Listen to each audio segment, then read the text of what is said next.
Hello and welcome to the Gaggle, where we challenge and, if necessary, destroy media narratives. I'm George Szamuely. With me today, of course, is co-founder of the Gaggle, Peter Lavelle. So, Peter, today is Wednesday, and so we are a little more than 48 hours away from the meeting in Alaska. And what has been, the predominant spirit, mood in the West over the past few days, ever since last Friday, when Trump announced that he would be meeting Putin in Alaska, has been nothing short of hysteria. Hysteria on the part of the European leaders. I'm enjoying it actually. So, Exactly, which is again very, very strange because they're not going to be taking part in this meeting. So it's a little odd why they're getting hysterical. So I mean, well, you're all well, going. George, So what are you you're getting not, up about? you're not, but they don't want to talk to Putin. So will you come Exactly. Yeah. for 3.5 years? Don't talk to Putin. Well, you don't have to. No one's forcing you. Exactly. So It's ridiculous. I that's mean, right. So even as we speak, there's the kind of video come online telephone conversation. It seems to like a multi media kind of call involving the European leaders, Zelensky himself, and then Trump will at some point get in on the phone call. So that's happening this afternoon. I think it's happening, as we speak. But I just want to start off with take a look at Trump's comments at the news conference that he gave on Monday, in which he kind of was very explicit about how he saw the war right now. So it's kind of worth listening to. Now, with Trump, as we know, what he says one day has little to relationship with what he says the next day or the day after. So we don't really know whether this is now his settled position. But nonetheless, it was kind of interesting. So let's take a look at that. Um,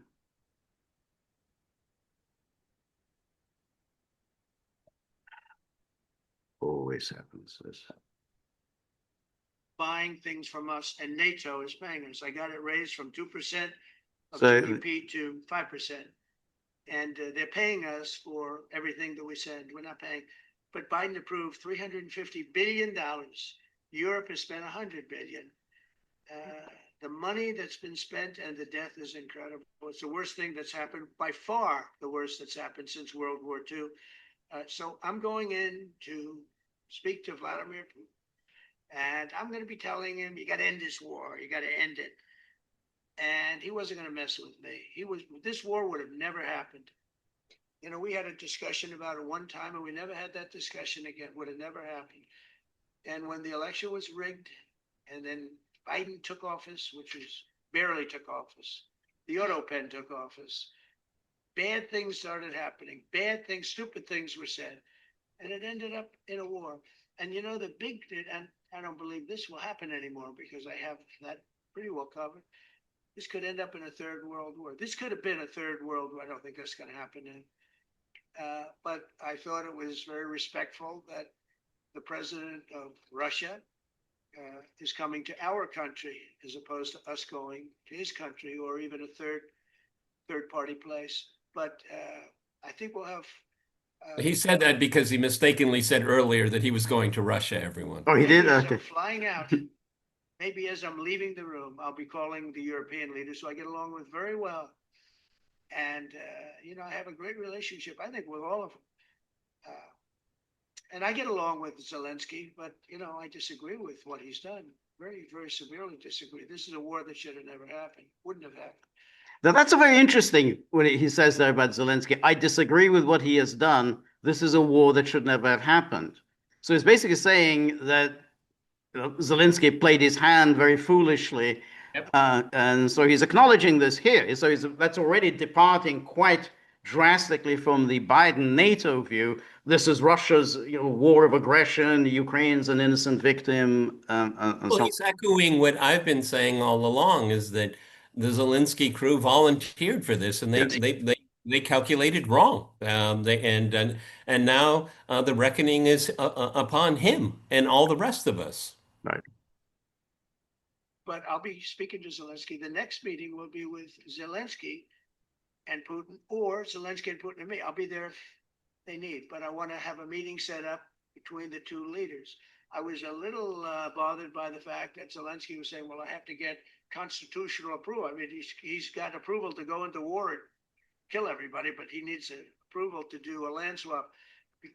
So he says, I was a little bothered. I mean, it's like he says, it's like he's applying common sense. Oh, well, according to our constitution. What do I care about your constitution? You change your constitution. You've changed it enough times. You go to war. You're killing people, but you're not worried about the constitution then. But now suddenly you're worried about the constitution.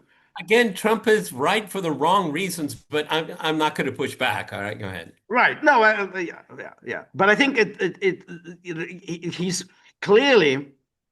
I mean, he is at least here. He's realizing what needs to be done if this war is going to be settled. Well, and he's also saying the obstacle is Ukraine. That's right. Exactly. That's the important point. Yeah. And this is exact opposite of what the Europeans are screaming about over the past few days. Because there'll be some land swapping going on. I know that through Russia and through conversations with everybody for the good of Ukraine. Good stuff, not bad stuff. Also, some bad stuff for both. There's good and there's bad. But it's very complex because you have lines that are very uneven. And there'll be some swapping. There'll be some changes in land. And the word that they will use is, they make changes. We're going to change the lines, the battle lines. Russia's occupied a big portion of Ukraine. They've occupied some very prime territory. We're going to try and get some of that territory back for Ukraine. But they've taken some very prime territory. They've taken largely ocean. In real estate, we call it ocean. The zoning president. The oceanfront property. The zoning president. It's the best property. Well, Ukraine, a lot of people don't know that Ukraine was largely 1,000 miles of ocean. It's gone. Other than one small area, Odessa, it's a small area. There's just a little bit of water left. So I'm going to go and see the parameters. Now, I may leave and say, good luck. And that'll be the end. I may say this is not going to be settled. I mean, there are those that believe that Putin wanted all of Ukraine. I happen to be one of them, by the way. I think if it weren't for me, he would not be even talking to anybody else right now. But I'm going to meet with him. We're going to see what the parameters are. And then I'm going to call up President Zelenskyy and the European leaders right after the meeting. And I'm going to tell them what kind of a deal. I'm not going to make a deal. It's not up to me to make a deal. I think it's for both. I think Russia has Of course it is. country. It's a massive country. I think they have 11 time zones, if you can believe it. It's a massive, it's by far, from the standpoint of land, it's by far the largest. They have tremendous potential in Russia. You just learned that today, I'm sure. Well, the 11 time zones, yeah. Very well disturbed by this. It doesn't help when the president of the United States tells their largest or second largest oil buyer that we're putting a 50% tariff on you if you buy oil from Russia. That was a big blow. And then they say, gee, he wasn't so tough. Nobody else would have done that. And I haven't stopped there. I mean, look, I was all set to do things far bigger than that, but I got a call that they'd like to meet, and I'm going to see what they want to meet like. And then just a little bit, he says something interesting, I think a little bit later. Yeah.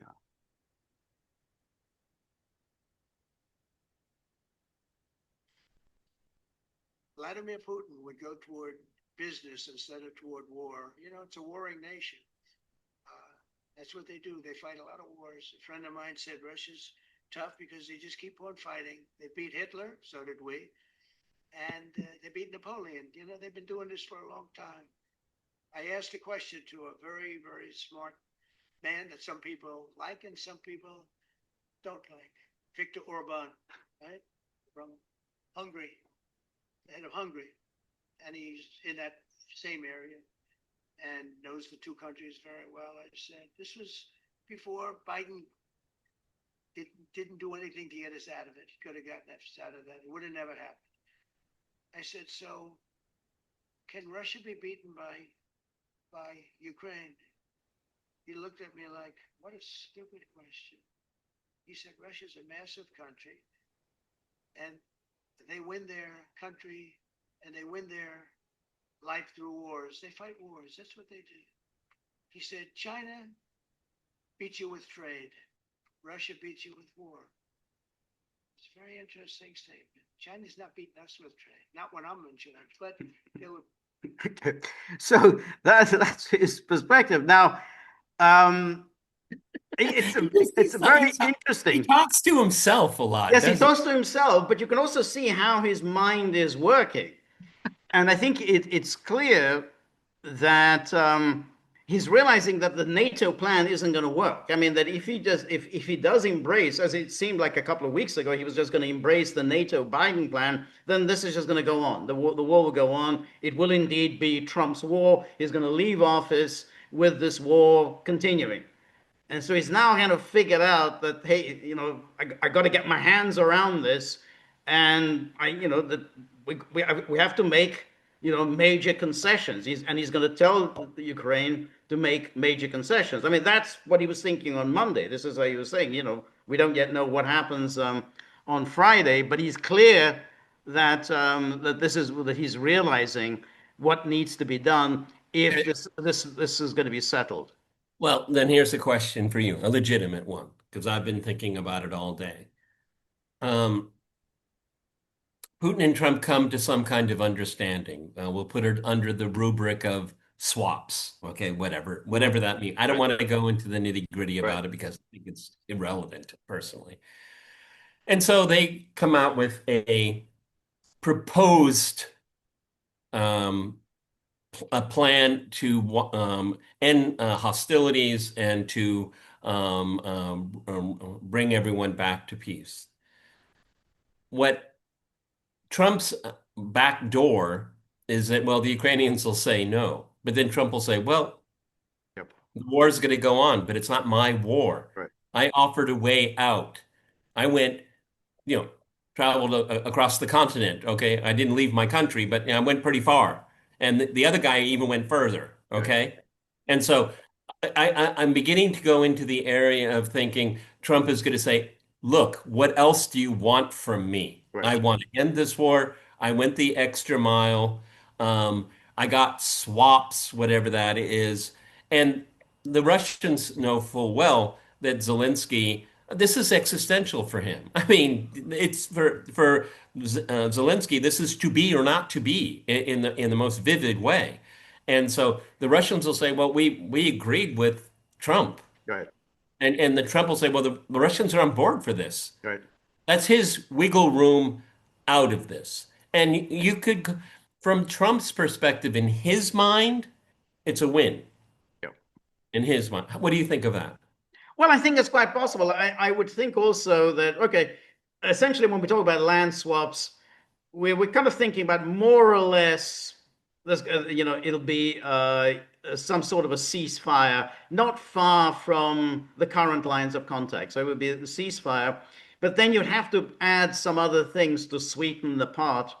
I think Russia will insist on some kind of a security conference, exactly as we've discussed before, kind of Helsinki 2.0. I think Trump will go along with that. I think there would obviously have to be some kind of guarantees on NATO and said, about NATO expansion. I mean, one way of going about this, I mean, I heard somebody else say this, is Russia could say, look, if you invite anybody else into NATO, you have to invite us as well. I mean, it's like, so if you want to get Ukraine into NATO, Ukraine cannot join unless we also join. And just simply say, that's it. That's our condition.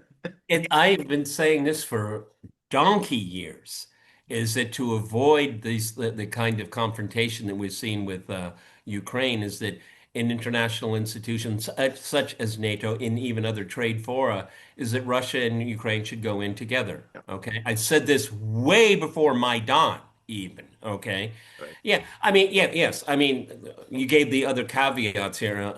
Another thing is what about regime change? Well, I think that if Zelensky, for whatever personal safety reasons and his wealth and all of that, he agrees to this, that will affect regime change in Ukraine. So the Russians don't have to demand it with Ukraine, what nominally,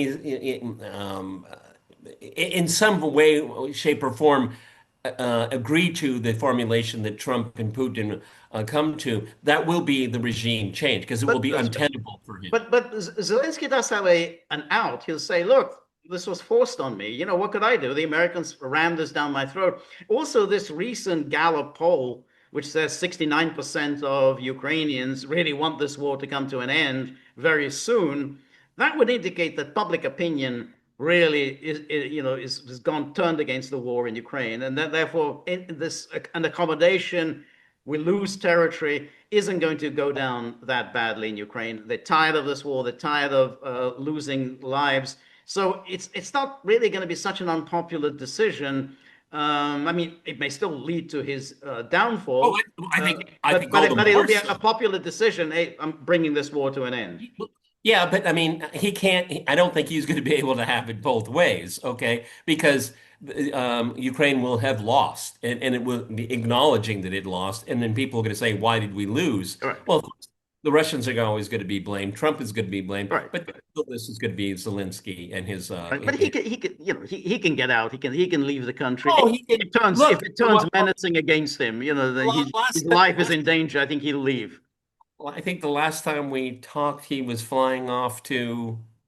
Where was he flying off to? Okay, and he's always flying off to Well, he's somewhere. today. As we'll talk about this. He's today in Berlin to take Okay, part in this call. Well, but the other thing that is what do the Europeans do? Do the Europeans then accept this? well, I know what I'm going to do. I'm just going to snicker. Okay, keep going, Joel. That's right. Because this is really what has been so striking over the past few days. So remember, we talked on Monday about the meeting, the statement that was issued after the meeting involving all these national security advisors, Lammy, and they were meeting with Vance and everyone. So here was this was the statement from the Macron, Maloney, Tusk, Starmer, von der Leyen, and Stubb, the Finnish leader. Somehow he gets in. If I was one of the leaders of Europe, I think how does Stubb get to be in this club and not me? I mean, I was like, let's say if you're leader of Spain, you think, well, why does Stubb get in there? Why does Finland take priority over me? Well, I don't know. The cynic in me would say some of the other leaders, their advisors, are saying maybe you shouldn't have your name attached Maybe. for, Anyway, for, this was for posterity's sake. that's Okay. right.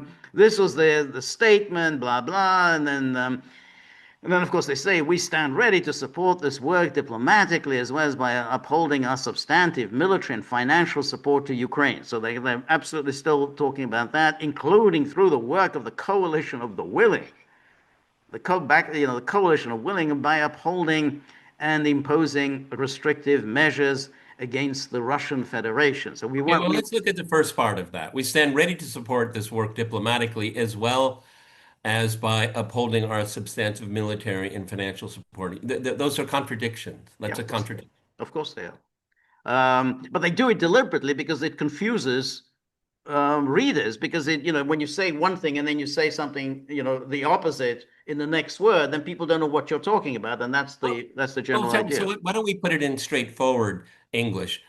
We support this diplomatically, but we want the war to continue. Exactly. That's exactly it. But we're down for diplomacy. And then we and then and then said and then but here's the case where it says that we agree that these vital interests include the need for robust and credible security guarantees. They have to be robust and credible that enable Ukraine to effectively defend its sovereignty and territorial integrity. Well, I'm sorry, European leaders, listen up. Listen up. This may be an epiphany for you. When you lose the war, you don't get to much Right, say. right, right. Um, You back the wrong side. right. So it says Ukraine has the freedom of choice over its own destiny. Well, apparently not. They're telling Zelensky to keep fighting. Okay. What do you Exactly. think happened in Istanbul? Yeah, exactly. Um, but that's exactly the point about Istanbul, because that was the moment Zelensky was ready to sign. They said they're ready And to sign. and They he thought would this was have a come good out deal. on top. He would have Yeah, come out on top. yeah. Boris Johnson, when he flew in, he was representing all of NATO. He was representing the Americans, and he told Zelensky then and there that you have to, you know, absolutely reject this peace plan. Otherwise, we're going to get rid of you. We'll find somebody else much more pliable in your place. That was it. That's why Zelensky, essentially said, okay, no signature, because of this threat from Johnson. Johnson didn't just say, well, you do whatever you want to do. The Johnson made clear that, if you want to survive, you play ball with us. No, George, it wasn't the Russians threatening his No, life. no, no, no. It, It who? was It was absolutely, NATO. it was British and the Americans were threatening his life. Exactly. It wasn't the Russians. It said, you play ball with us. And then Zelensky said, okay, well, no signature. Okay. Do I get a cut? Yeah, you get a cut. All right, don't worry. um, and then meaningful negotiations can only take place in the context of a ceasefire or reduction of hostilities. The No, path to sorry. Meaningful negotiations are actually more meaningful when their hostilities are Correct. going on, Exactly. because that's what's at stake, Of course, everyone. of course. It's always the case that you have negotiations and there is war. The ceasefire is just, the sort of last stage before you sign a treaty. You don't just start off with a ceasefire and then start some negotiations, which may not lead anywhere. Meaningful negotiations can only take place in the context of ceasefire. The path to peace in Ukraine cannot be decided without Ukraine, but war for Ukraine can be decided without Ukraine. So we remain committed to the principle that international borders must not be changed by force, except when we change them by force. When we decide that Yugoslavia must cease to exist, then that goes. Our decision goes. When we tell Serbia we're cutting Kosovo out of your country, we can do that. Well, the path to peace in Ukraine cannot be decided without Ukraine. Let's see. The path to peace in Japan in 1945 cannot be decided without Japan. Let me rephrase that. The path to peace in Germany in 1945 cannot be decided without Germany. Well, you lost. No, you don't get to decide.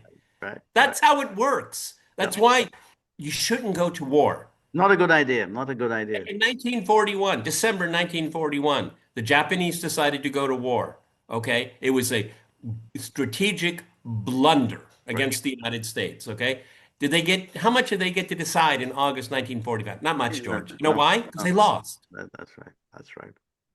And then the usual blunderbuss. We reiterate that Russia's unprovoked and illegal invasion of Ukraine is a flagrant violation of the UN Charter, the Helsinki Final Act, the Budapest Memorandum, and successive Russian commitments. I always love it when they come up with this stuff. What about the commitments about Minsk? I mean, you admitted that you were never serious about Minsk.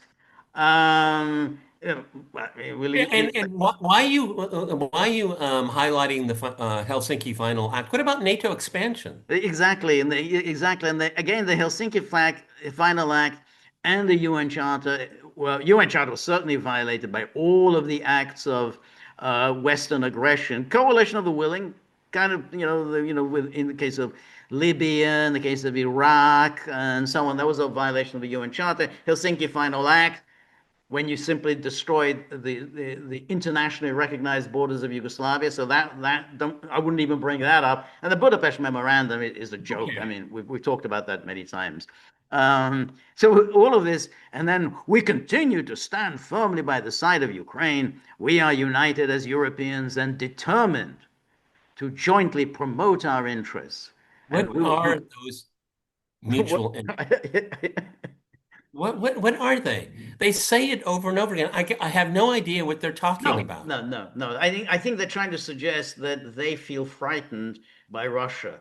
Russia is a threat to our security. Our security. Well, That's I yeah. mean, when you're saying that we have 5 years or 10 years to prepare for war, I mean, who's going to take you seriously? Who's threatening a future conflict? Is it Russia? Show me one sentence. Right. Exactly. One.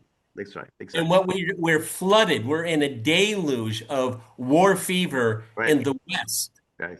Okay, That's it doesn't come from Russia. that's right. Exactly.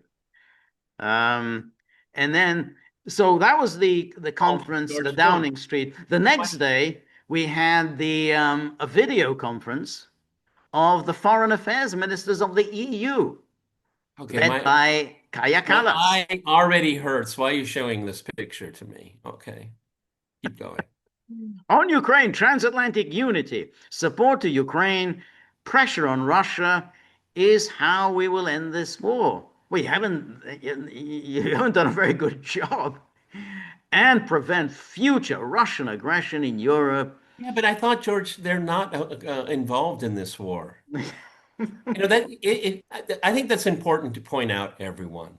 It was, we're not involved in this conflict. This is Right, this is exclusively Ukraine and right, Russia. right, right, You can see how the mask is right. always slipping off. Now it's their war. That's right, Okay? It's right. Europe's war. That's right, Well, you told us that the premise of this entire conflict is Russian aggression against Ukraine. right. What is your involvement? Now they demand to have a seat at the table. That's right. I thought this is not your war. That's right. That's right. Yeah. Um, and then it says EU foreign ministers express support for US steps that will lead to a just peace. Meanwhile, we will work on more sanctions against Russia. That's the 19th package. More military support for Ukraine, and more support for Ukraine's budgetary needs and accession process to join the EU. So we're just going to continue doing everything that we've been doing before, because that's the surefire way to victory. Okay, the EU membership, that's your problem. Okay, that's your problem. And it has nothing to do with what we're talking about and what we need to resolve now. Right, Okay, you want to bring in the most corrupt country in Europe? That's your business. Okay, fine. right. Um, and then we had the European Union. The next day we had the European Union leaders' statement. So we've had the Downing Street statement of the national security advisors, and then that was that was the coalition of the willing. So I guess that was the Monday statement was the coalition of the willing. Then we have the next day we have the EU foreign minister statement that was with Kaya Kallas. So the day after we have an EU leaders statement.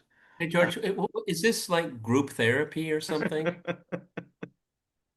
They say it over and over and again that it somehow becomes true?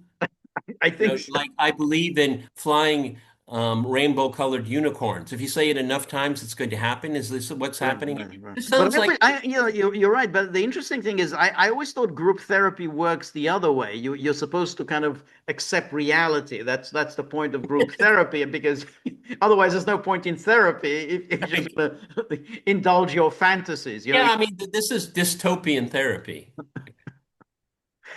We, the leaders of the European Union, welcome the efforts of President Trump, and then goes, a just and lasting peace that brings stability and security must respect international law, blah, blah.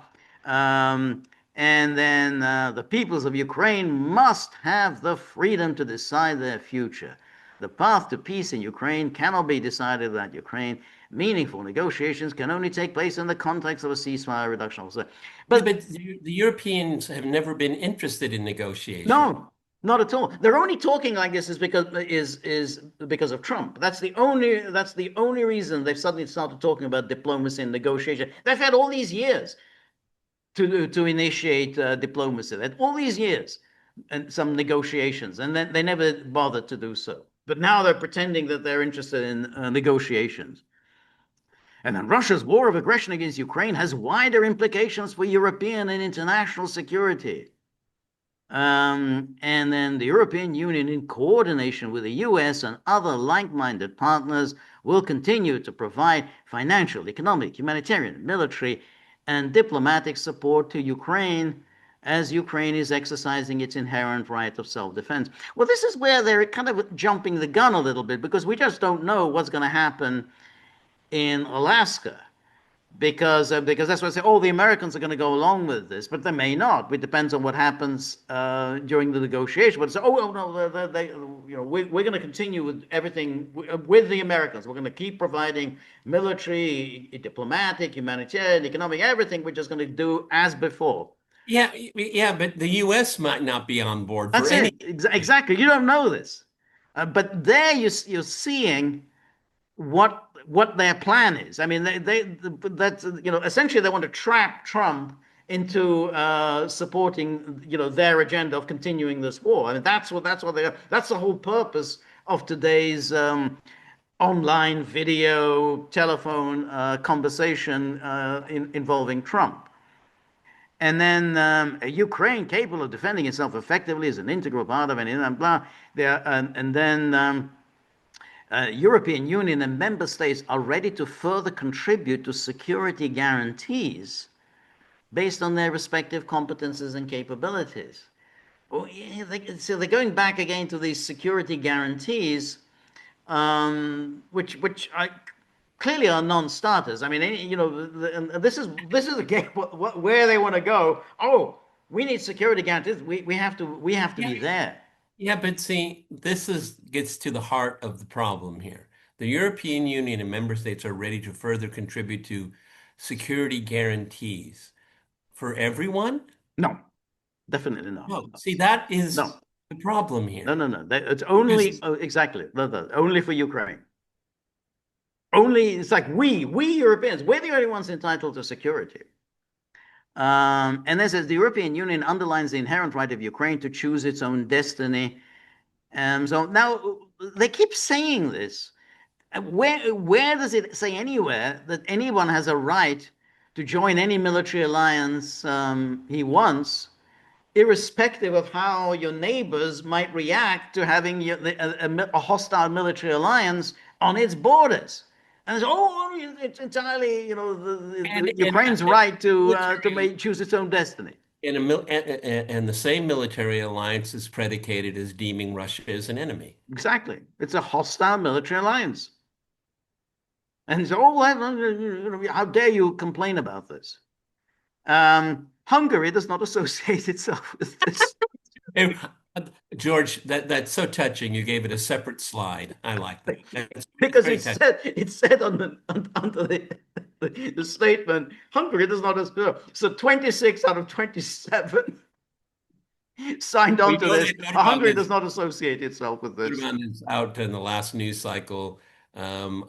Europe has lost the war. Okay. Yeah.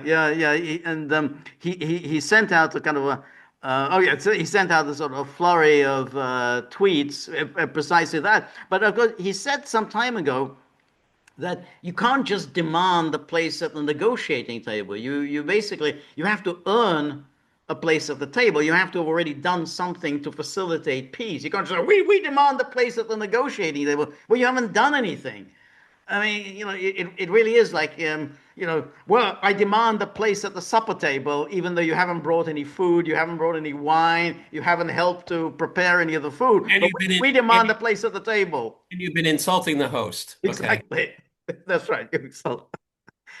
And so this is the Politico, that German Chancellor Friedrich Merz convenes extraordinary top-level summit ahead of critical negotiations in Alaska. But see, George, this is one of the things that really befuddles me, because all of this is a choice. There's no necessity here, okay? Right.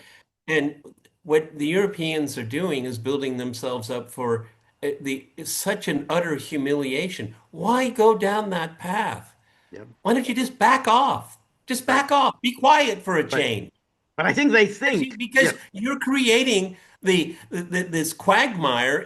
It's all in your head. It's in your head. that's right. That's right. And you're creating yourself you're Right. building up for a fall that Right. is the centrist Right. ethos of European politics is going to collapse as a But result. but but what they're doing here is they think that they can trap Trump. They can trap Trump into agreeing with their line. So that when he goes in, I just don't see the poll. Where's the poll? What poll do they have? I What don't think card? I don't think they have a pull. I think that what they're trying to persuade him is, okay, NATO is this crucial, wonderful alliance, so important to the United States. And look, we promised you that we're going to raise our military spending to 5% of GDP. 5%.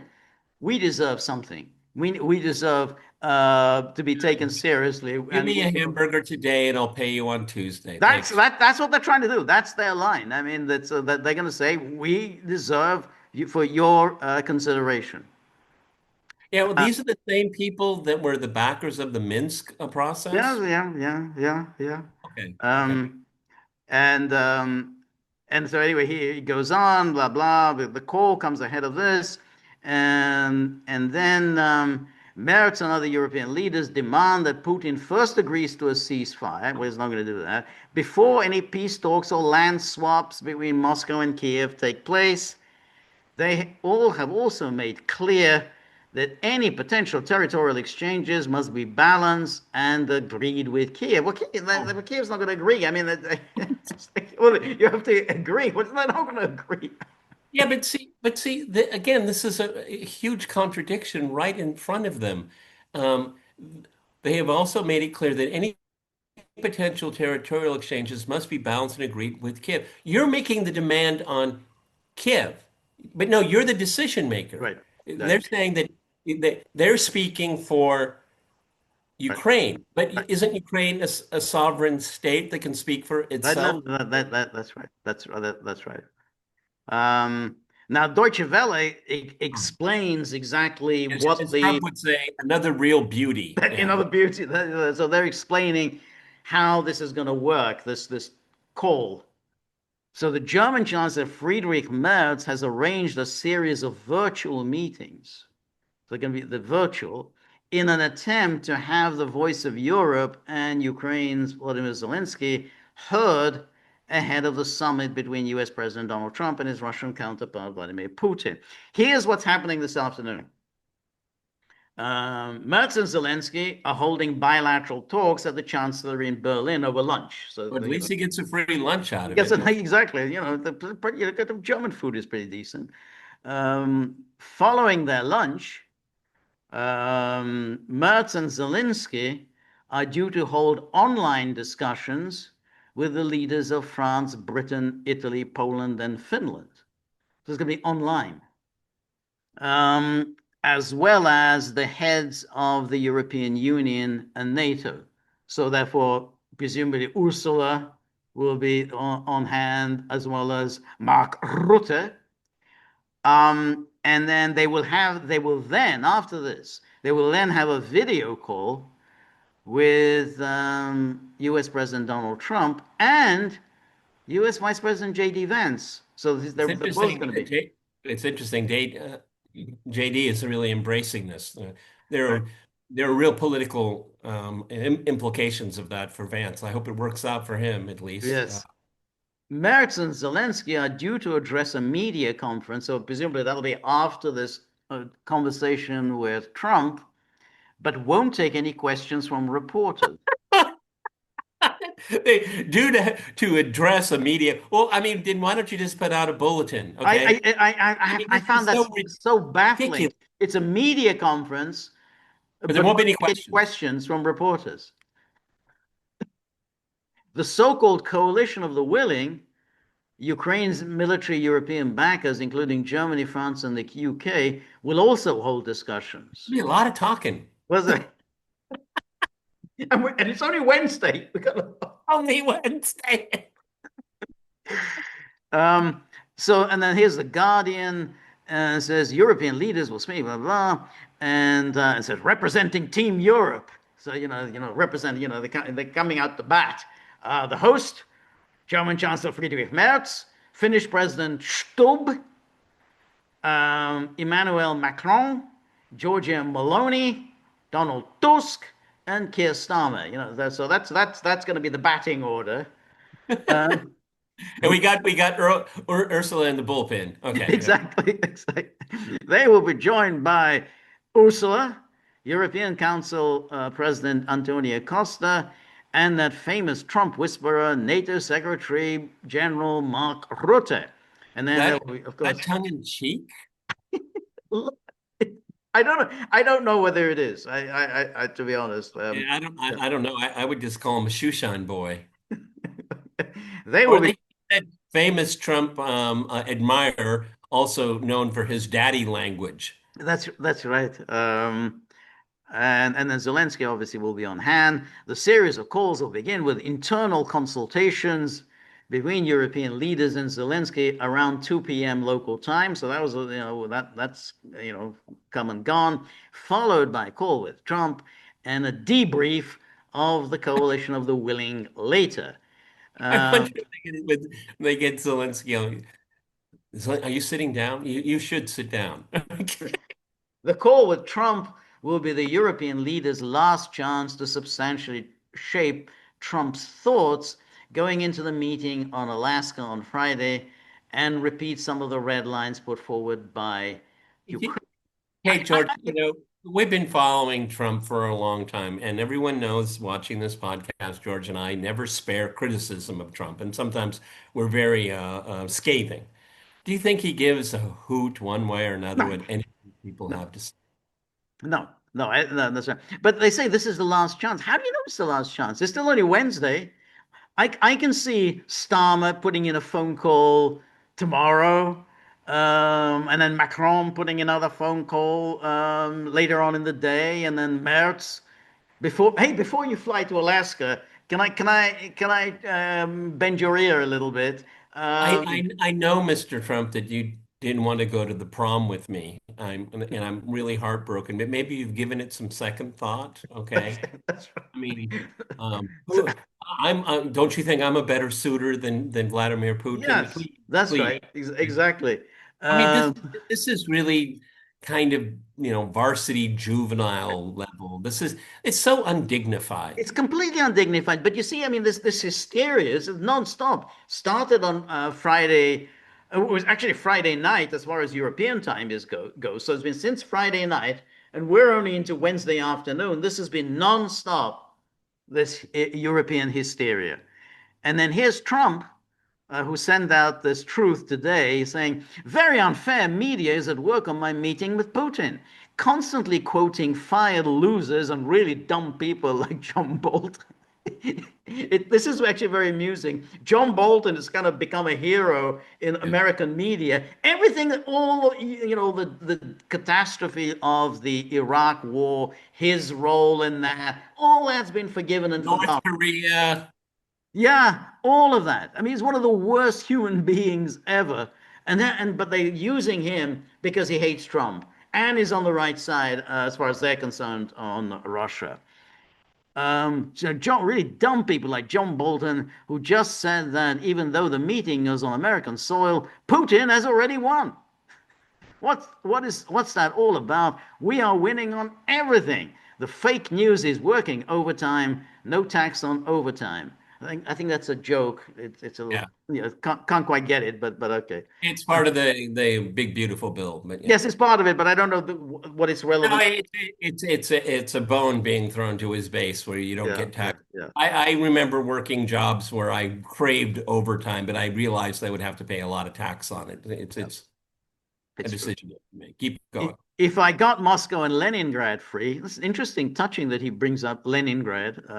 If I got Moscow and Leningrad free as part of the deal with Russia, the fake news would say that I made a bad deal. Um, why is he referring to it as Leningrad? I don't know. But now they've been caught. Look at all the real news that's coming out about their corruption. They are sick, dishonest people who probably hate our country. But it doesn't matter because we are winning on everything. And a MAGA. And then he sent out another truth. saying, "We'll be speaking to European leaders in a short while. They are great people who want to see a deal done." Well, they are not great people, and they don't want to see a deal done. No, that well, I don't know. I mean, the way we read that is that he's just throwing shade at him. You Yeah, know. I think so.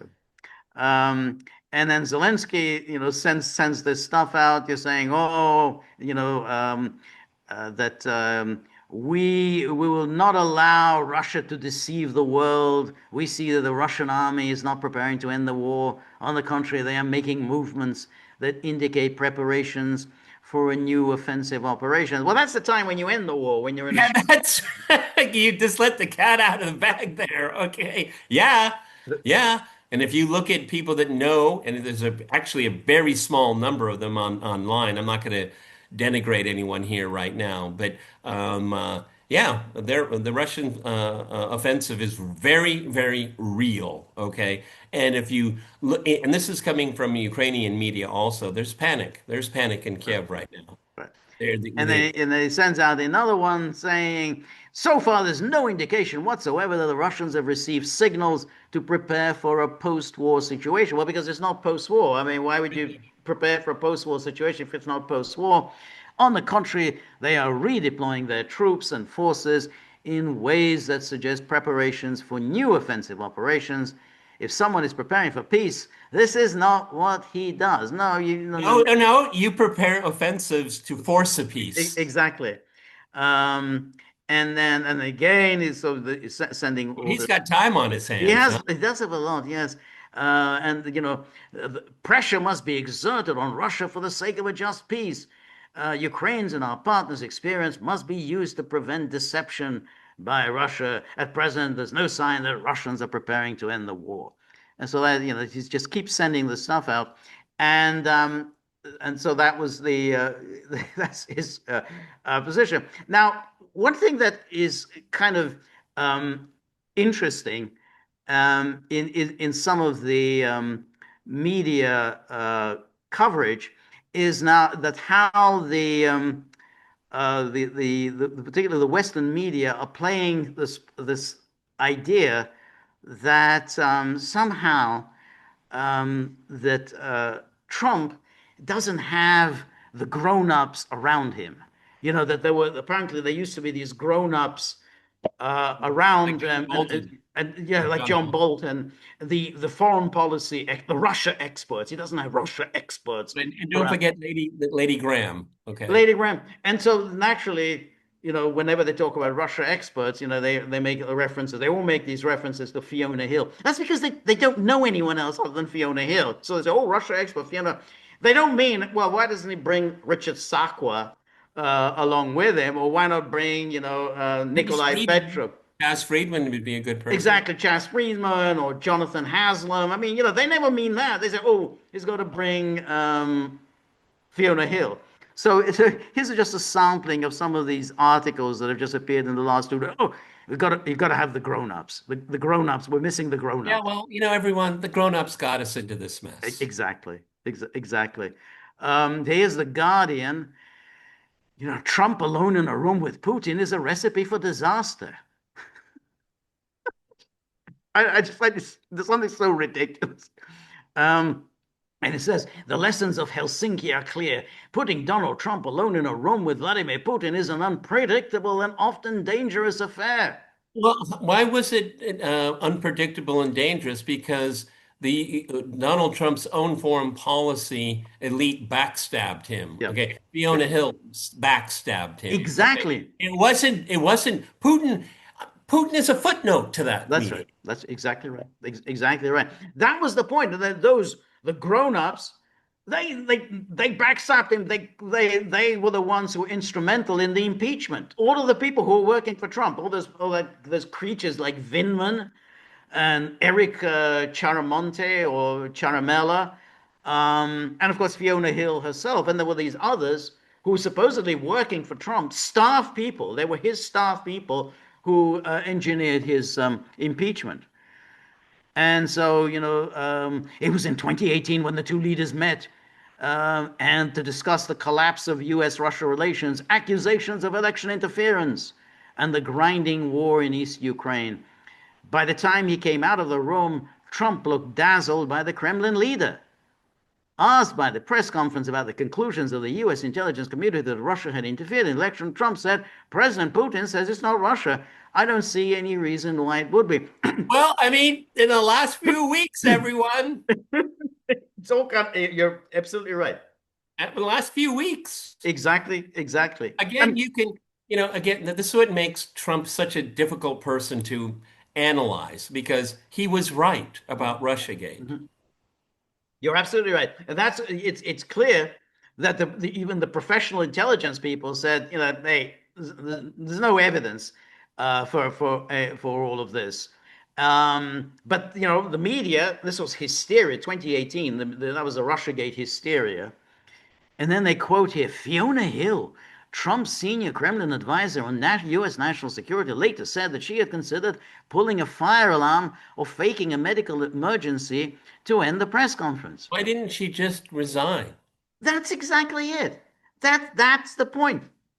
She's a staff person. You are a staff person. Your job is to help the president. You weren't elected to anything.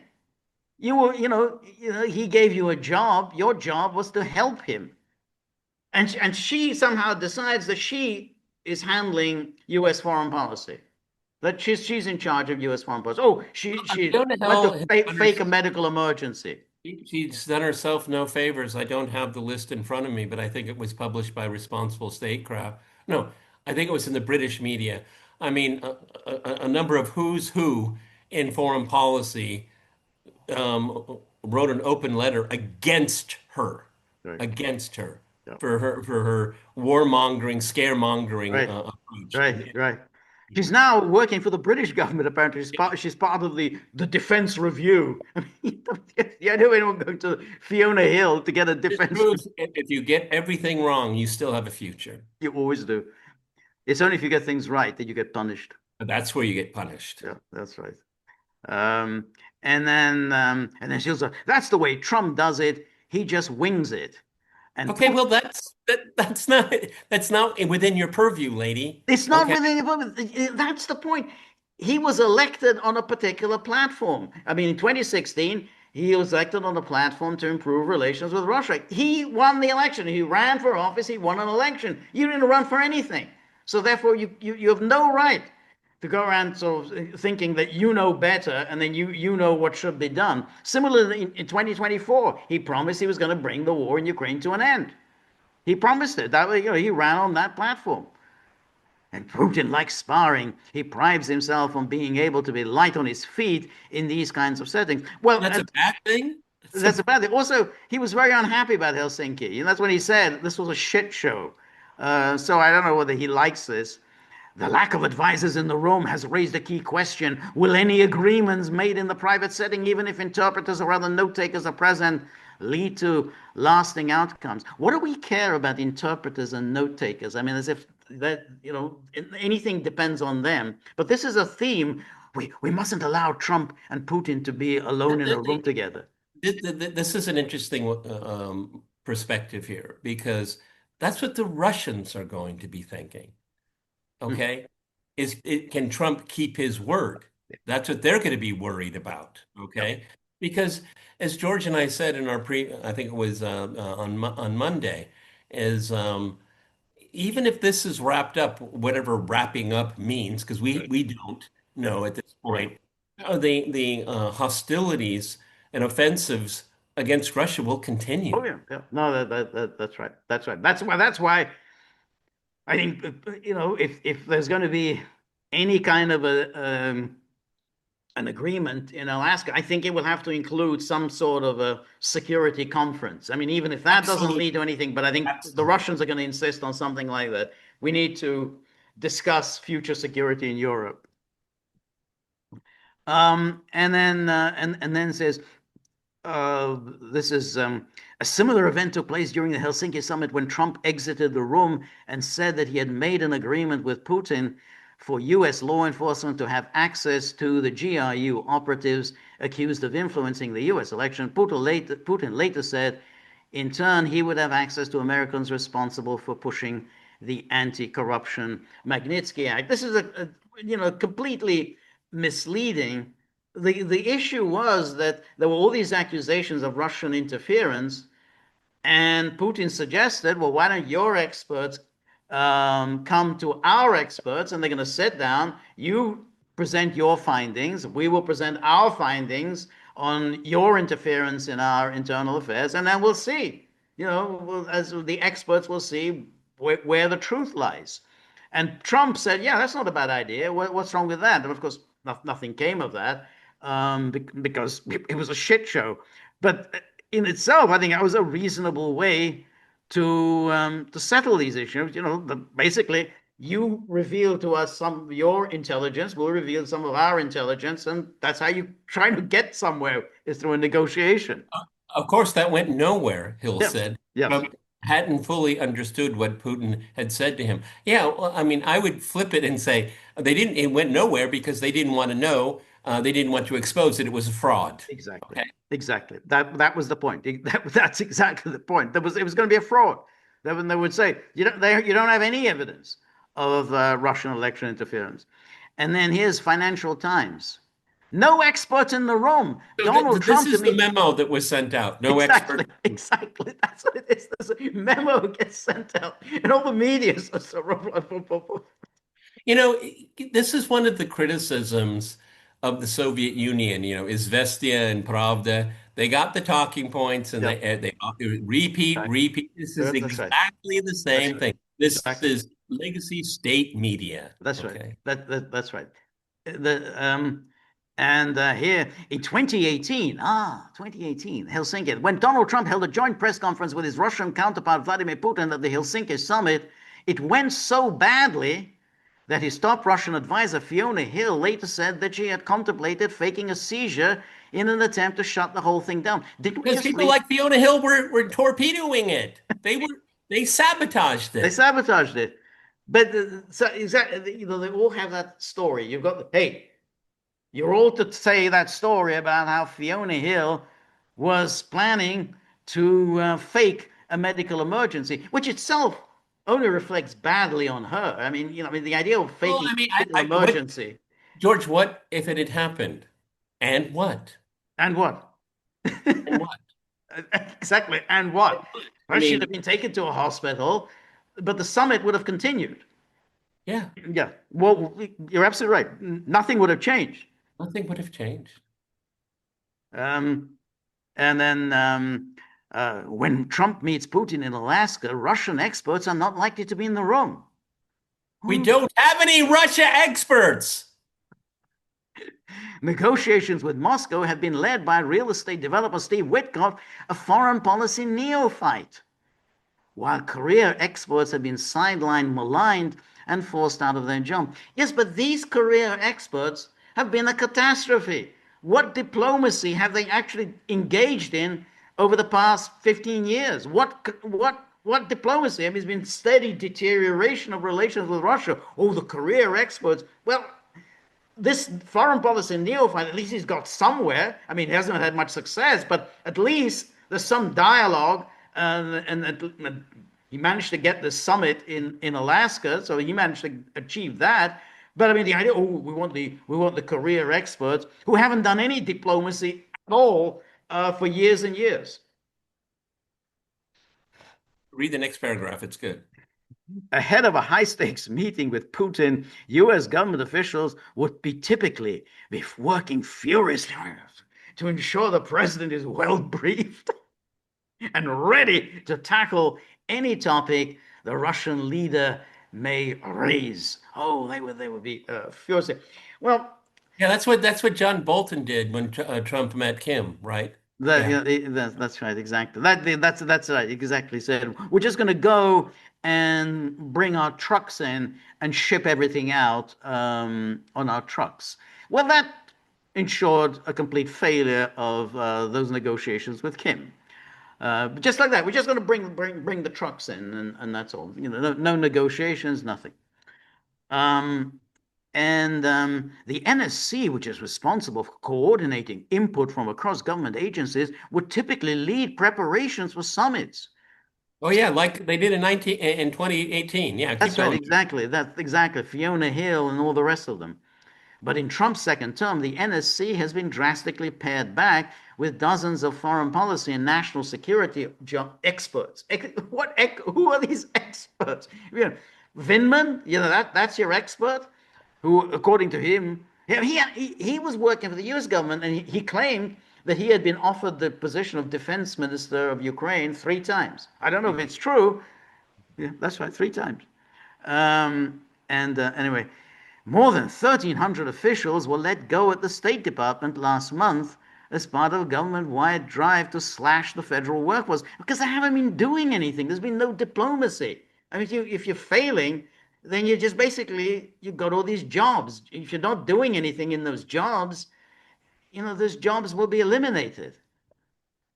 Anyway, Trump's relationship with Moscow was subject to intense scrutiny during his first term in office. Yes, fake, phony, fraudulent scrutiny. And Is this the FT? this is the FTA. I guess they haven't been following the news and I they don't not. think there have been exactly. I mean, there's been a lot of This news is on this. absurd. It's completely oblivious, like everything that's come out in the last few weeks. Since we're on the point, I'll make it real quick, is that I've been approached with direct messages. Why aren't you and George doing more about the bunking of Russiagate? And I just said, we really don't have to do that, Right, okay? We right, did it in real time. right. The fact that we're being proven correct, you want me to take victory laps? There's other things to talk about, Right. okay? That's right. And we've done a few. It's exactly how I feel about it. Yeah, let the documents come out, and if there's malfeasance, then Right. people should be held accountable. But it's not a story to me anymore. No, no, because the outlines of a story have been known for a long time. There's nothing really new about it. It's just more evidence has come out to substantiate the story. But the outlines of the story have been known for years and years and years. Um, and then this is the New York Times. For Putin, who has swayed Trump before, meeting is a chance to reset ties. And then it goes Well, on. go back. That's a very odd headline. Okay, for Putin, who has swayed Trump before, I'm not sure what that I don't means. I don't know what it means either. Meeting is chance to reset time, and that's a bad It's thing. a bad thing, exactly. Okay, that's a very Yes, strange that's headline right, for. exactly. Um, and then it says, when you say it's a bad thing, here's the key paragraph. During Mr. Trump's first term, he and Mr. Putin met 6 times in person and several more phone conversations. And then in parentheses, his successor, Joseph Biden, met Putin only once in June 2021 before the Russian invasion of Ukraine. So we're supposed to think that it's a bad thing that he met 6 times in person and several more phone conversations, only one meeting with Biden, and we got a bloody war Yeah, yeah. So during maybe during those years. the logic would be that maybe if Biden had met Putin more often and had more telephone calls, there wouldn't have been a war. Is that what that paragraph is No, I saying? think it's the opposite. That somehow, yeah, Biden's a good guy. He only was ready to meet him once. These interactions alarmed many of Mr. Trump's senior aides. Ooh, alarmed, So we're supposed to be alarmed that John Bolton was alarmed, who watched as the U.S. president disregarded their advice, excluded them from meetings with the Russian leader, and proposed impractical ideas that appear to have been planted by Mr. Putin, like creating a US Russia impenetrable cybersecurity unit. The idea was dropped as soon as Mr. Trump got back to Washington. It wasn't impractical. It was a good idea. But it was sabotaged. And as you say, why it was sabotaged? Because they would have found out that the Russiagate was a Well, complete hoax. again, George and I like words. Appeared to have been planted. Well, was it suggested? Maybe it appeared to have been suggested by Mr. Putin. Right. No, it was planted. Planted. That's right. Planted. And then the White House portrays the meeting as an example of Mr. Trump's dedication to stopping the bloodshed in Ukraine. and defends his unconventional style as a needed break from slow-moving diplomatic customs. Where was the? I didn't even see slow motion going on here. Yes, Did you? I didn't see it Did you either. see slow moving diplomatic Well, customs and exactly. trade? Where's we exactly where what diplomatic customs?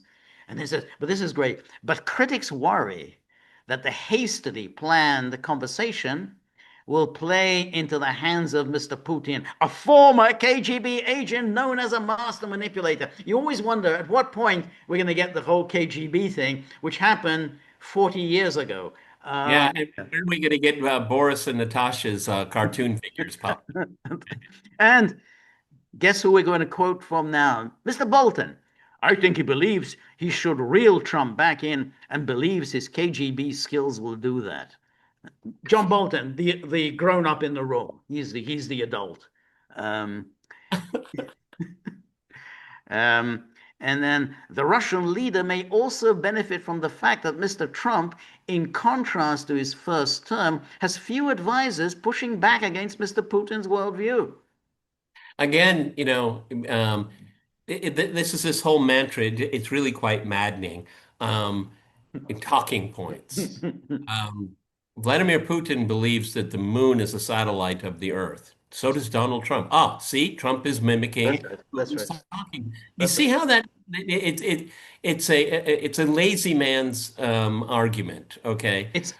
Yes, it's lazy mind, but it's also very crafty. I mean, the New York Times writes these kinds of articles all the time. There's a lot of skill that goes into writing these very deceitful, devious sentences. That's why they have all these editors, and it's always a six people byline. And so, they all make sure that we will put it in this way where if you're reading an unsuspecting reader who says, oh, yeah, then of course, all these ideas of Trump's, they were all planted there by Putin. He's just Putin's puppet. Um, and so, but notice that he has few advisors pushing back against Mr. Putin's worldview. He, these are advisors. Trump hires the advisors he wants. He's the president. He was elected, and he gets to select his advisors, whether they're pushing against Putin's worldview or not. They're there to help the president. That's what they do. That's what an advisor does. Advisors don't get to set policy. That's not what their function is. Um, and so this he was surrounded. The good days. So in Helsinki, he was surrounded by Mr. Bolton, Mike Pompeo, and Jim Mattis. Remember Jim Mattis, Mad Dog Mattis? But he was a real beauty. How did they serve? Did they well serve the president? No. I don't think so.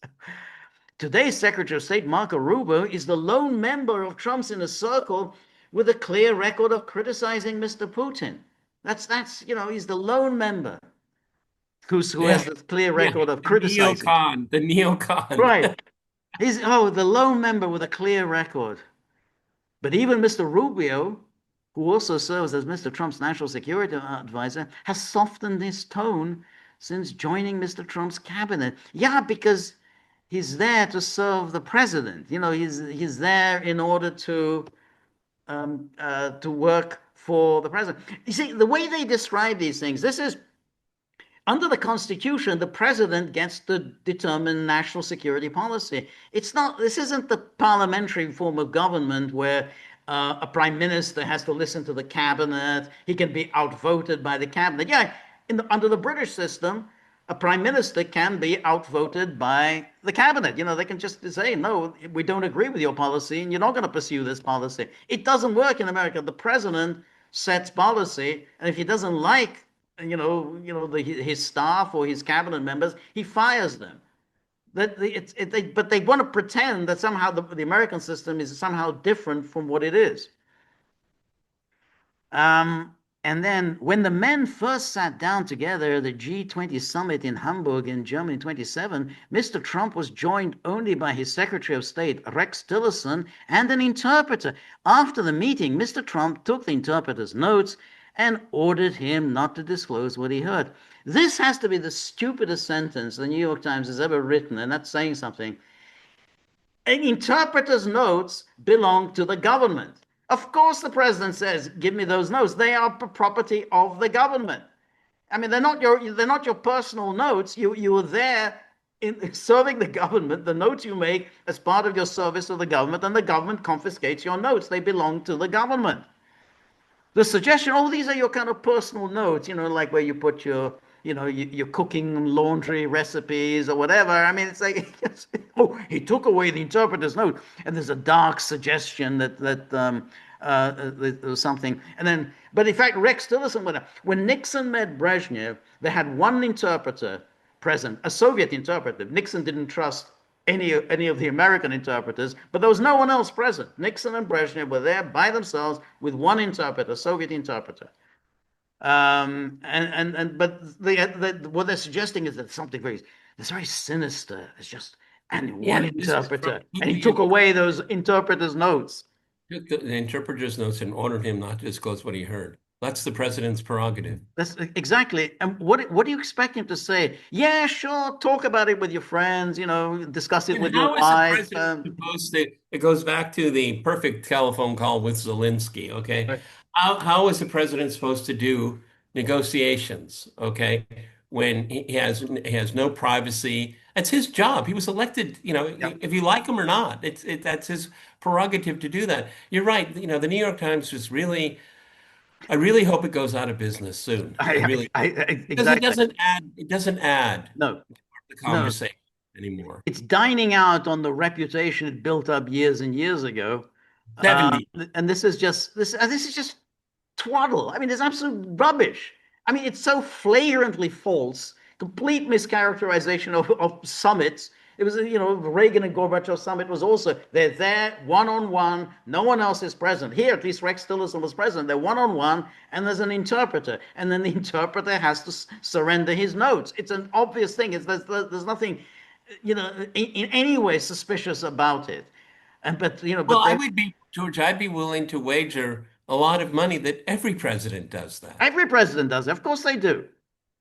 Because it's a big deal when two leaders, the leaders of the respective states, are having a confidential conversation, and they may well disclose all kinds of embarrassing things or whatever. They don't want everyone blabbing about this. I don't know. It drives you up the wall that they keep putting such nonsense like this out. That evening, Mr. Trump and Mr. Putin had an impromptu conversation initiated by Mr. Trump at a group dinner. So it was a group dinner that had an impromptu conversation initiated by Mr. Trump. No other Americans were present. And why are Americans supposed to be present at this conversation? And the White House confirmed the meeting only after surprise witnesses spoke to reporters. So apparently Trump needs to get the permission from somebody or other. So the president has to have a permission. Whom does he need to get permission to talk to Putin? I mean, is this supposed to get permission from the reporters, from the White House? I know someone in the White House has to give him permission. I mean, that's the thrust of this. That Trump needs to get somebody's permission to have an impromptu conversation I with think Mr. Putin. no one should be surprised in the history of diplomatic exchanges. Impromptu conversations go a long way sometimes. Exactly. A long way. Exactly. That's the point about an impromptu conversation. Exactly. Well, let's just have sit down and see if we can have a meeting of minds, without enormous numbers of flunkies present. We can just simply try to come to some agreement on whatever issues. That's the point. It's an impromptu. It's not every day. Like it's not every day a Russian president, an American president, a meeting. So you might as well use the opportunity. The provided here. Well, let's see if we can discuss a number of issues. Well, he was surprised. At a lower level, that was very much what was going on in the 1980s when the the Pershing missiles were being deployed, and it wasn't, the top officials, but there were some very prominent ones that said, "Hey, why don't we?" What was the famous walk in the woods? That was it. Yeah, that was the walk in. That was the negotiations over. Yeah, it was about the deployment of Pershing, but that was Paul Nitze yeah, and I think Kvitsinski, yeah. the, But the but Russians that that's it. negotiated. That's why it's called a walk in the woods. Let's air it out. Yeah, yeah, Get to your point, and I'll get to my point. Okay, we right. don't ever have anybody around us right now. Let's get to the core of this. Apparently, it was very That's successful. right. Exactly. They came to that agreement. That was when they negotiated the famous 0-0 option. Yeah, you're absolutely right. Um, and so that was, yeah, you have to just make, Can't you see who the enemy of peace is yes, here? exactly. Who's That's the exactly enemy of who's the enemy diplomacy? of Who's peace. the Yeah, enemy of negotiations? right. This thing in Alaska may go nowhere. As a matter of fact, that's where the smart money actually might go. Okay. No, But do George and I think it's a good idea? Of of course. course it's a good idea. Exactly. Exactly. What ideas have the Europeans proposed? Suddenly they get all warm and fuzzy about diplomacy because somebody else is doing it? Exactly. Because somebody else is doing it and says, "Oh, we want a seat at the table." You haven't done anything. You haven't done anything to deserve a seat at the table. Well, you're absolutely right that it's a great idea. It's absolutely worth doing. That's a different from saying, "Oh, I think it's going to be a success and there's going to be, you know, everything wonderful is going to flow out from it." The odds are against it. For the Odds are reasons against that we kind of showed here. The way the media are covering, they're getting ready for another Helsinki. They're going to do exactly what they did in Helsinki, well, try to my sabotage it as much as well, possible. this is going to be at a military base. Yes, Okay. that's right. No surprise there. And there's no way in the world the Trump team is going to allow 2018 to happen again. Yep, Okay. yep, Because Trump's problem is the foreign policy establishment. It's yep. not the Russians. Right. If you look at what the Russians have proposed for the entire length of this conflict, you may not agree with it, but they are certainly within the realm of sensible, practical, and maybe just a starting point. Okay. And so, but that you never get that. In all of the articles George and I have gone through here, on the forensic work that George has done for this podcast alone, have you been explained what Russia's demands are? Yeah. No, never. No, never, Never. never. They're never mentioned. No, no. No. So, oh, Putin is light.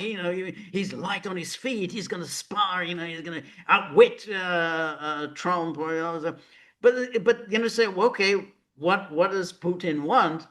And therefore, he spelled it out. He's been spelled out many times over. I mean, there's no mystery. I mean, No, but they all pretend that this is somehow there's something very strange, and it's all going to be about Putin manipulating Trump into something, and there's just no evidence that Putin ever manipulated Trump into anything. Helsinki was a disaster. Helsinki failed. I mean, it was a deliberate attempt to sabotage. That was but see, George and I could probably, off the top of my head, be a little difficult right now, but summits do fail. yeah, Okay, yeah, yeah. I mean, all through history. But the Helsinki summit in 2018 was an intra-American problem. It had nothing to do Exactly. with the Russians. Yeah, you're right. You're absolutely right. Exactly. So when you think of like the Vienna summit between Kennedy and Khrushchev, which was a failure, that was between the Americans and the Russians. That failure, with Kennedy, with Khrushchev yelling at Kennedy and Kennedy kind of very nervous and everything. So it was a failure. But there have also been successul summits, but you're right. The difference between Vienna and Helsinki was that it was an intra-American thing. It was the American media set out to attack Trump, and So they weren't even that interested in what Putin. what are we supposed to remember from the Helsinki 2018 summit? Fiona Hill Yes, thought about fainting. yes, that's right. That's That's it. Exactly. That's right. Yeah, okay. Who faking an failed? medical emergency. Yeah, Who failed? yeah. That yeah, exactly right. Um, so Well, you know, George, I'll consult with George about the timing or everything. And I'm on medical leave. I'm on vacation, so I have a little flexibility with time. But maybe we can adjust our podcast to events that are happening in real time. We'll see how that works because the big day is on Friday. Big day. Again, I want to caution everyone. There's still a chance it's not going to happen. Okay. It's a possibility, but Alaska time, Possibility is getting smaller and smaller. right? Okay. But But Alaska time, that's way behind. I mean, that's way because it's still Alaska time. It's not um, it's not Russian time. So that's going to be very late for us. So it's whenever that we'll happens. see. Well, maybe if you want, we can do a Maybe, Saturday. yeah, exactly. But by Saturday, we'll have a Because better by idea. Saturday, that's when you start thinking, well, is that tomorrow or is it Yeah, yesterday? it's very complicated. Precisely where Russia is, and then where Alaska is. That you kind of move from one day to the next. Yeah, that's where, well, it's pretty close to the Exactly, international exactly the date line. Exactly. date line. Yeah. Yeah. All right. All right, everyone. I'm not putting a lot of stock into it. I mean, if you look at the White House has been saying the last a few hours, this is a listening, listening what? A That's right. listening. It's a listening exercise. Mind you, that is her. That's Caroline Levitt who said it. I mean, from what Trump was saying on Monday, he had a very different tone. So she says it's a listening exercise. But she's just there to parry, the comments of the journalists. They're all because they all hate the idea of this summit. So she has to sort of parry it. Oh, it's just a listening Kind of, exercise. Nothing going to be kind of world. decided there. Oh my God, peace could break out. Hey, Exactly.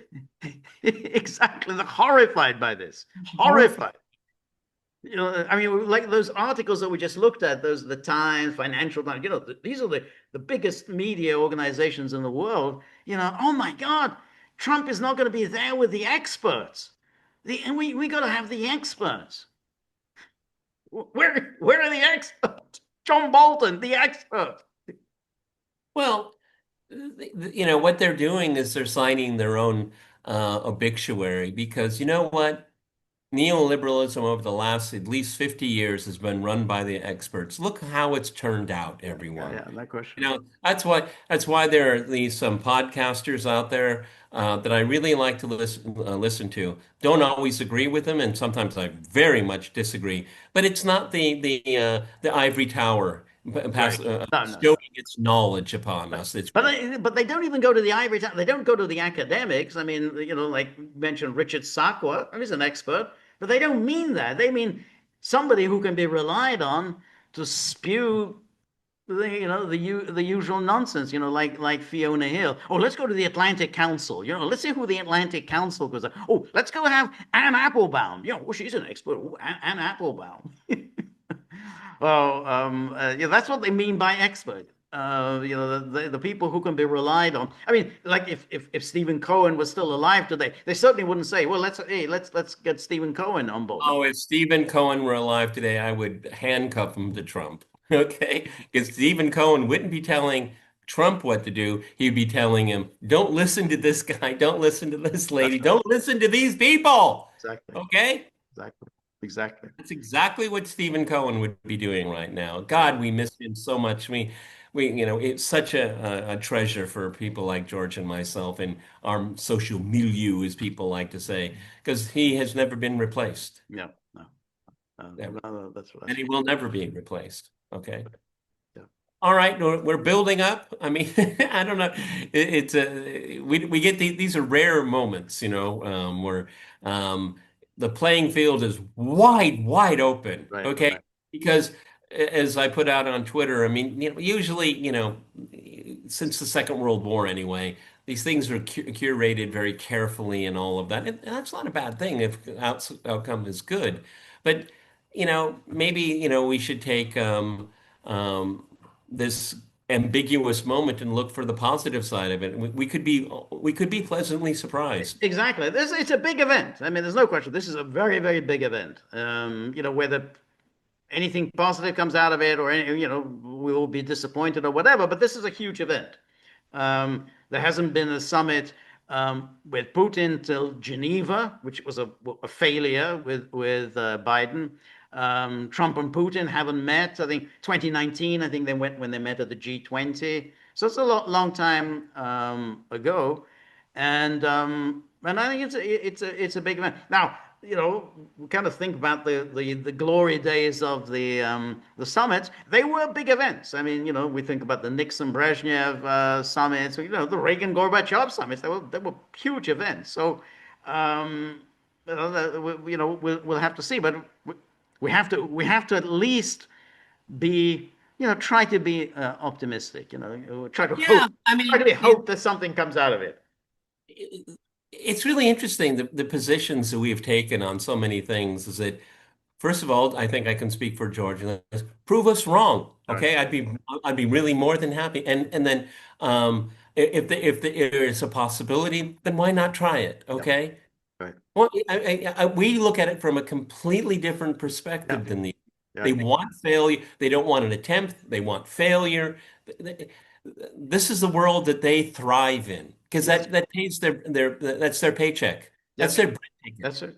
Yeah, exactly. That's exactly it. That's their paycheck, and they are absolutely determined to ensure failure. So we have the coalition.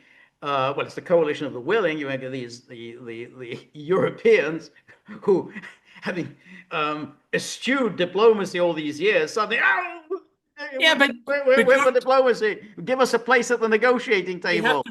we have to rename it. This is in actual fact, this is the coalition of the unwilling. Yes, exactly. That's They're that's the it. Yeah, coalition of the unwilling. yeah, yeah. Okay. Right. And these people, they desperate not to be held to account for Yeah, what they've done, yeah. for what they have done. Right. Okay. Yeah. And because it's going to be exposed, okay. But these people are still in power and they want to stay in power. But their legacy, all of them, without an exception, maybe with the exception of Victor Orban and Fitzo, all of them are going to be tarred by this forever. What's also interesting is that they're all at the moment extraordinarily unpopular. I mean, latest poll in Germany now, the Alternative for Deutschland is number one. It's overtaken the Christian Democrats. So Merz, this is his honeymoon period. It's Yeah, 100 days and into let's his. look at the UK. Look at Yeah, the UK. the UK, exactly. Reform 1 is year not ago. Yeah. okay. I mean, it might get to the point. I mean, maybe this is a little bit of hyperbole here, but the next general election, the outcome of it is it might be the Tories and Labour have to have a coalition Yes, against a party that isn't even named yet, that's right. with Jeremy Corbyn, and it's doing all right. That's right. That's right. That's I it. think they have double digits. That's right. And we got the Reform Party, which is number one with Farage. And then you got in France, so you got Marine Le Pen. I mean, Macron is also kind of historically unpopular. I mean, he's a spectacularly Well unpopular deserved. office. Well deserved. Yes. Exactly. So it's very strange that the coalition of the willing, they're all very, very unpopular. It's like, this isn't the right time to be calling for war when your people hate you the way they do. Oh wow, these people they're learning curve. But this is what neoliberalism is all about.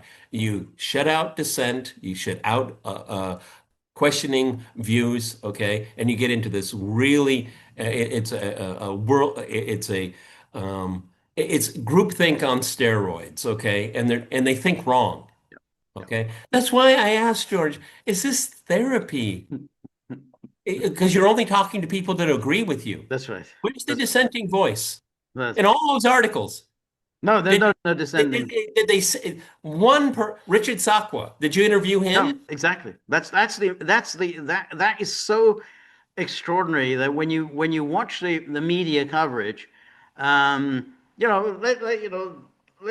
say there's something like the Middle East. The Middle East, they'll say, okay, they will have critics of Israel, they will have spokesman for the Israeli government. When it comes to Russia, there's never, not once, any contrary voice. Not one. Never does it. Oh well, let's see what Richard Sakwa or somebody like that has to say. Never. It's always uniform pronouncement. Other than when they have Viktor Orban, Hungary does not associate itself with this statement. But then he's an authoritarian, he's a fascist, he's an No, anti-Semite, well, anti-gay. We don't have to take him look, too if seriously. you agree with him, how about McGregor? You can agree or disagree with him, but he would have a different take Yeah, on it. Okay. Chaz Friedman, he would have a different take on it. Um, um, who's the other person that's I'm thinking of? But there are people out there. Okay. I mean, Jeffrey Sachs, right. if you want. Yeah, Okay. yeah. They don't even have him. He's credentialed. He's an adult. Right. No, exactly. Even Jeffrey Sachs, who used to be a pillar of the establishment, a real pillar, a professor at Columbia, even he doesn't get on. So that's something. Well, that is okay. That's how we can end this here. That's why George and I do this. Okay, everyone. George does a lot of work, and I'm going to mention the tip jar right now. Yeah. No, in all seriousness, it takes a lot of work to research it, to make the slides and all of that, because we push against Right. a tsunami every single day. George just did the tiny top of it all. Yeah. Okay. So, I mean, that's the public service that we're trying to provide here is that they're, the alternative case is solid. It's a solid case, Right. Right. point by point. Right. Bring it on, Yeah. point by point. Let's Exactly. do it. Exactly. Okay? Yeah. They will never do that. They will never, ever Right. allow anyone into the tent that questions what they're doing. Yeah. And that's why everything is shit. Sorry. That's right. Exactly. That's absolutely right. Yeah. All right, everybody. Next time we talk, we're going to probably be talking about, no, it'll be on Friday. So Friday. So, but yeah, Friday. So we'll still be anticipating. But I think we'll have the now I bookie, think there the may be bookie's numbers. Okay, we'll get a lot of there may well be a lot of fresh developments within the next 48 hours. So false flag, everybody. Be careful. yeah, Be careful. exactly. All right, this is the Gaggle with Peter and George. We're on Locals, so please go to thegaggle.locals.com. Yes, the boys are ready. That's it for us here on Wednesday. We're going to reconvene on Friday. That'll be kind of another Netherland time with things going. And I'll consult with George, and we'll probably get something out on Saturday because it's important. That's right, exactly. And so tomorrow, 3 p.m. Eastern time for my live stream. And then you got to think about the dogs because the dogs say, look, we're doing all this work, we're putting our shoulder to the wheel, we're grinding it out, and we're not getting rewarded. And they say that's just not it's not a viable business model. We'll just go back to sleep, under this business model. So if you have anything at all, any money, not really doing anything, then into the tip jar. We're very grateful for all of your help, friendship, and support. The more you're able to donate, the more of these videos we can make, the more we can improve the technology, and we'll give the dogs a reason to get out of bed in the morning. It's very hard. I bed in the morning. Exactly. They get very depressed. So you got to get them out of bed. So remember, if you like the gaggle, please like, share, and subscribe. See you soon. Bye-bye.